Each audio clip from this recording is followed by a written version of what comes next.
Audio on demand from Vision Christian Media.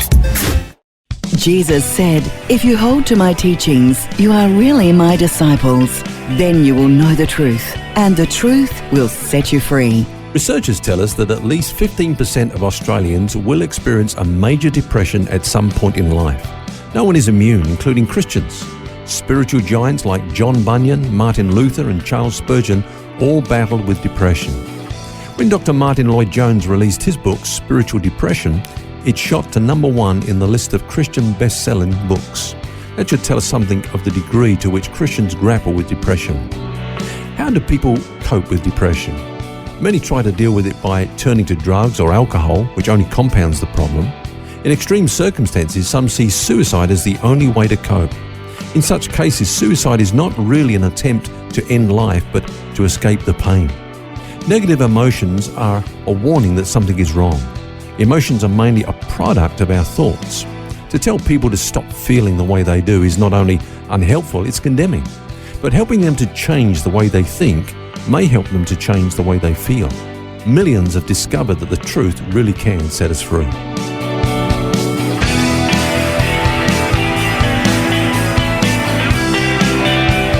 This is Set Free with Ken Legg. And welcome to the program. Phil here along with author and pastor Ken Legg. And our subject this week is a sound mind. And Ken, as you said, depression is a pretty big subject. A lot of people battle with it every day. It certainly is a big subject, Phil, and I need to say right at the outset that all we can do today in our limited time, of course, is just to touch upon that subject. There are, of course, a range of causes for depression. That's why it's such a big subject, and that must always be kept in mind. There's no one size fits all, you know. Certain people who have, particular personality types, for example, are at greater risk than others. People that are prone to worry, people that are shy, people that tend to be hard on themselves, perfectionists, if you like. They tend to struggle more with depression. And then, of course, there are physical disorders such as chemical and hormonal imbalances, sleep loss, glandular dysfunction, and so on. They're just some of the possible causes for depression. Then there's anxiety. The book of Proverbs says, anxiety in the heart of a man causes depression. There you go. Proverbs 12, verse 25. I didn't know that was there. Yeah, no. So if somebody's not coping with life, they're getting anxious about life, they see no hope, they see no solution, they're going to get more and more stressed out, and as a result go into a sense of despair and despondency and become depressed. I think it's interesting you quoted there from the Bible on this in Proverbs, because it shows the Bible has insights even into this subject. Some people would say that it doesn't, but clearly it does, and no wonder really, because it's God who put us together in the first place. He's going to know, when things go wrong, what do we do? Go back to the manufacturer's manual.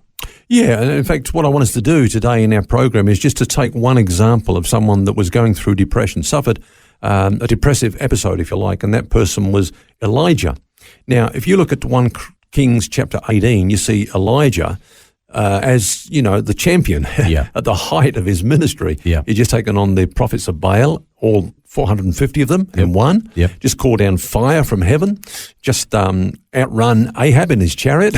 He was unstoppable. But then the next chapter, it's a total contrast. Jezebel says, this man's going to die when I get hold of him. And he goes into this incredible depressive episode.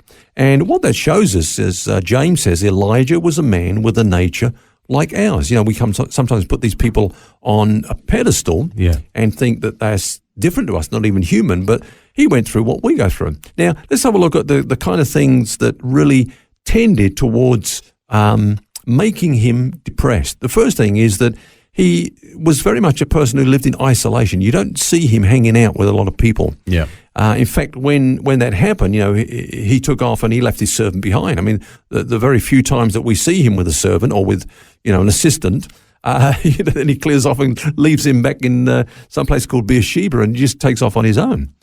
Second thing is that, he took on God's burden in almost a personal way. We have to be careful of that. For example, people do get depressed at times about the state of the church, and they can internalize that in such a way that it becomes their problem.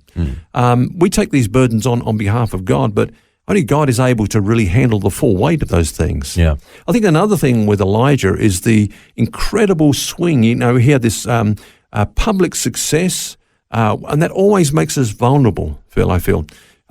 he was catapulted into the spotlight. He said, until I say so, there's not going to be any rain. So 3.5 years, because there's one man said so, there was a drought, and everybody knows it's because of Elijah. This man's got power with God, but this can be a dangerous time. There he is up on there on Mount Carmel.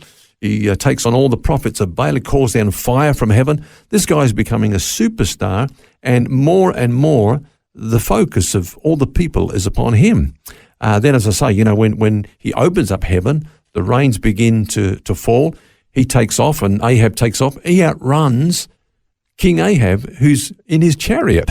Yeah, so this pretty guy's, amazing. Yeah, this guy's probably thinking, what can't I do, And he's getting sort of a little bit carried away with this success.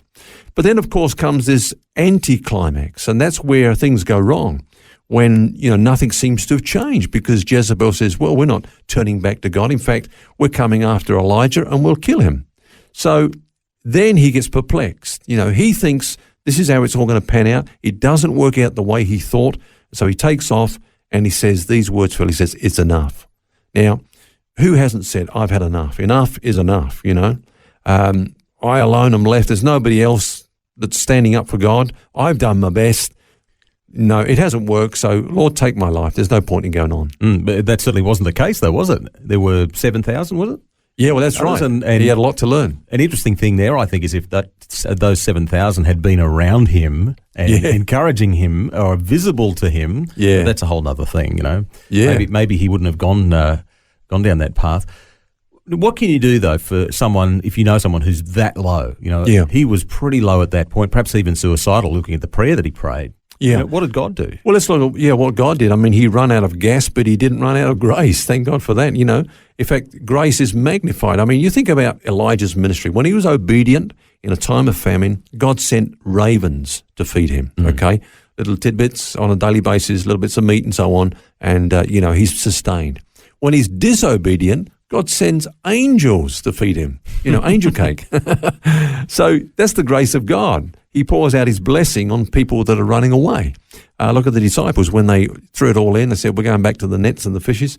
Jesus turns up along the side of the seashore there, and he says, cast your nets on the other side. They get full of fishes. And what do they say? It's the Lord. This is the grace of God. They knew, they'd experienced God's grace so many times. So God then comes to Elijah, and he tends, first of all, to his physical needs. Now, I think that's important. This guy is exhausted. He's burnt out. He's run. He can't run anymore. He's tired. He's weary. He's hungry. And so the first thing that he needs is sleep to rest his jaded nerves and a good meal. So God lets him sleep. And then when he awakes, he feeds him. Interesting, when Jesus caught up with the disciples, when there was that big catch of fish, then they all come aside onto shore, onto land. And the first thing that Jesus said to Peter is, have you had breakfast yet? I think that's important, because we are a psychosomatic whole, and what's happening physically is also going to affect us in our soul. Of course, the next thing that he tended to was his spiritual needs, and that order is important, isn't it? The physical first and then the spiritual. That's right. Now, he got into this depressed state because he was thinking wrong, and so God had to correct some things in his life. As you said earlier on, he thought he was the only one standing up for God, but God said to him, well, actually, no, there's 7,000 others that haven't bowed the knee to Baal. You're not the only one. It's not all upon you, Another thing he says, hey, they seek my life to take it. Now, here's an interesting thing, Phil. To this day, Elijah has not died. True, yes. He just was taken miraculously. He's never gone through death. Yes. And so he just assumed, well, I'm going to die. Well, no, you're not. And then here's another thing that God revealed to him. First of all, he sent the earthquake, the fire, the wind. But God wasn't in any of those things. He was in the still, small voice. Elijah made that mistake of thinking God is going to be in the sensational. I've called down fire from heaven. This is what's going to do it. God says, no, it's not. Actually, I work silently and secretly and in small ways. That's how I do my work. So he had a lot of retraining of his thinking to do.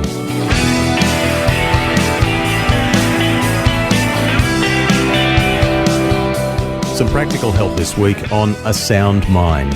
And we'll have more on this discussion tomorrow. Do join us. Until then, remember, you don't have to carry that baggage. God wants you to be set free. For books, DVDs, small group studies and other resources from Ken Legg, including the book What's Eating You, which features topics from today's message, shop online at vision.org.au. That's vision.org.au. Thanks for taking time to listen to this audio on demand from Vision Christian Media. To find out more about us, go to vision.org.au.